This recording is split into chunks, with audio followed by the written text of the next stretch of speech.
Hello, young investors. My name is Poltak Hotradero. I'm Business Development Advisor at Indonesia Stock Exchange.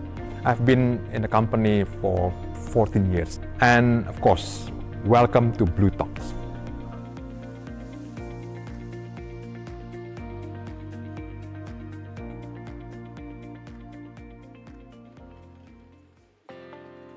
How is AI implemented in the capital market industry, and what does generative AI mean for capital markets? I think AI already with the capital market for quite a long time, but not in the form of generative AI, which currently has been quite hot over the last 2 years.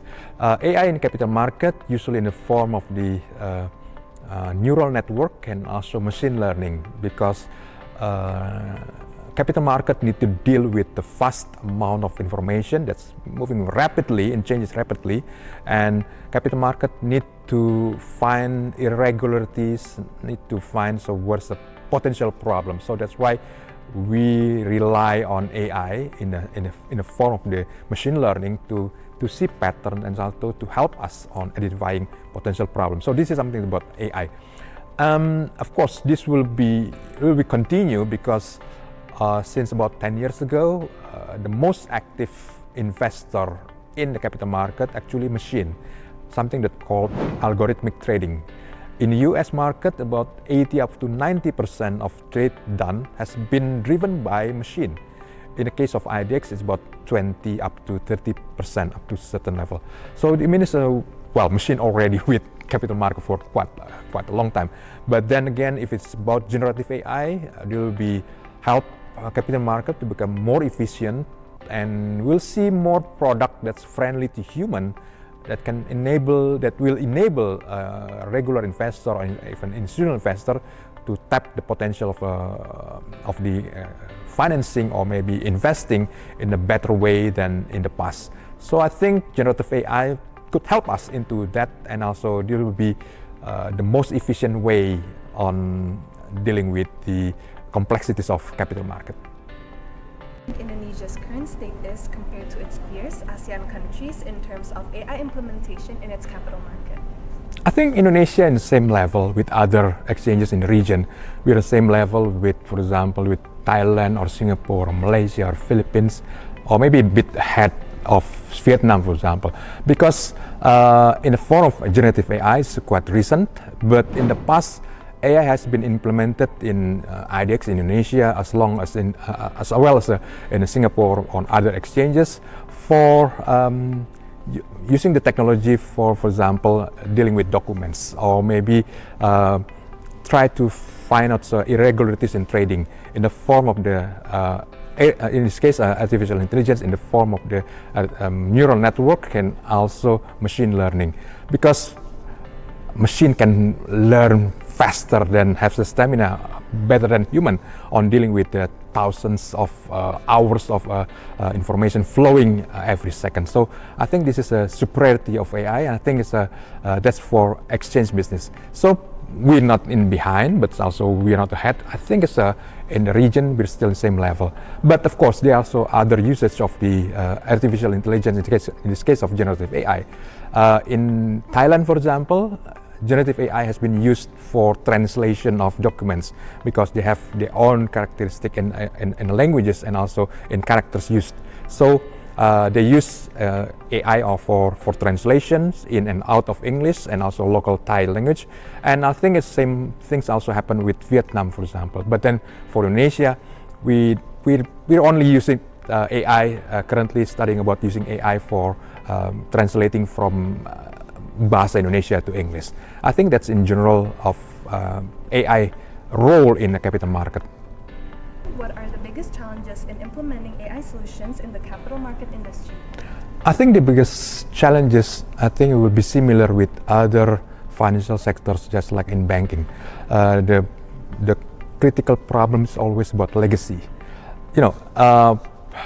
Machine or computer system has been used by banks and also capital market for quite a long time. And then there's always new generation, new way to do things, new technology, and so another way for doing business. That's why many segments in the capital market and also in banking inherit this old system. I remember, I think about almost 5 years ago, Taiwan Stock Exchange still employed COBOL programmer, and then they said, well, how can we find this COBOL programmer? Because it's already around from the 70s.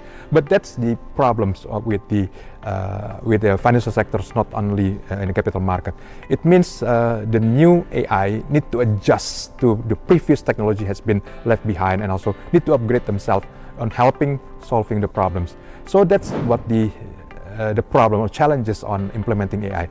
Other than that, I think we rely most on human resources, human factors, which I think need cooperation, need understanding about how this can be used, on how can be potentially manipulated by other people. Because of course it's about financial.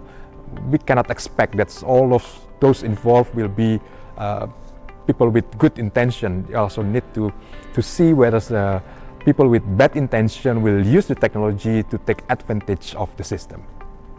What specific implementation cases of AI do you see having most significant impact on capital markets in the next few years? I think in the next few years, AI, in this case of generative AI, will become available for common people. And I think the most closest implementation of this in the form of robo-advisors. Well, in the current time, advisor usually human advisor usually become advising people that are high net worth individuals, and how to invest, where to invest, and how to manage the investment, also to protect themselves through insurance scheme, for example. And because of human and also heavy task of administration, also collecting all data, usually the amount required minimum for advisors and advisors to become effective is about, well, to manage at minimum $1 million or $2 million. But I think in the future, generative AI and also robo-advisor could give the same level of quality of advisory to common people, which I think maybe could only about have a net worth of 100 million rupiah, for example, or maybe even less than that. So I think this is something that I think will help capital market growth, and also to help investment become more available to common people. And I think that's a good thing that to the capital market and financial sectors in general. How is AI improving the investment experience for retail investors? I think the challenge for ordinary retail investors how to digest lots of information related, for example, with the financial report or anything that can help them on manage their decision for investment. So AI, I think in the future could help retail investor try to understand the risk of level versus reward investing in certain stocks because of the financial soundness of the company, which I think will be crucial. And I think ordinary investor, retail investor, cannot have time and also efforts if they need to deal with thousands of different kind of stocks, or maybe different kind of mutual funds or anything. So I think AI can help them filtering all those information, and also present them with the opportunity with the best risk-adjusted return for their specific needs and also requirement.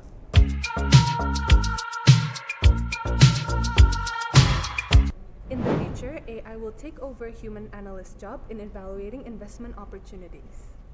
I think it's a fact, and it is a very sad fact, but that's reality. Most of the data collecting has been taken over by computer, and also AI will help them most.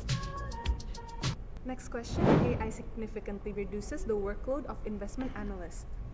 Yes, it's a fact as well. And then I think investment analysts, I'm not saying they will be unemployed, but then they need to be better using AI as a tool for making a better recommendation, also strategy. Third question, education in AI and technology is mandatory for the younger generation. I think it's a bit myth, because AI, especially in the current form of generative AI, can take human language, our ordinary language, and then the point is that we can ask AI to create apps or create programs or to manage data or anything. So I think we need to focus on our insight. We need to focus on our creativity and let the AI do the heavy lifting work. Next question, AI will steal all the fun out of investing, making it a boring numbers game. Well, it's a fact, but then let's keep the boring things to the AI. Not why person need to do the boring things. And also one thing is boring is good in investment. It means by having by become a boring, it means you have a strategy.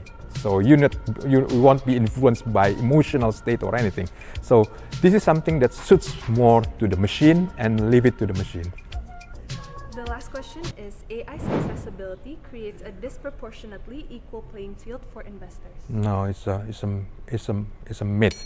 There will be unequal level playing field, but then I think it will leave it to the human how we can improve ourselves and open to new technology and how to use this technology to benefit all of us. Thank you for tuning in with us today. Don't forget to take a look at our social media ICMSS for more interesting and insightful episodes of BlueTalks by young investors.